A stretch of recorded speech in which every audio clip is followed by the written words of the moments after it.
Hello, kids! Today we will learn the days of the week. Which is the first day of the week?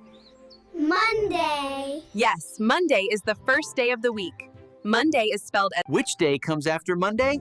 Tuesday. Yes, Tuesday comes after Monday. Tuesday is spelled as T. Which is the middle day of the week? Wednesday. Wednesday is spelled as W-E. Which day comes after Wednesday?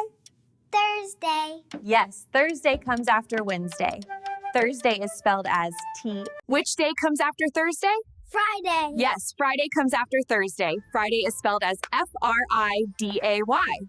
Which day comes after Friday? Saturday. Yes, Saturday comes after Friday. Saturday is spelled as S. Which is the last day of the week?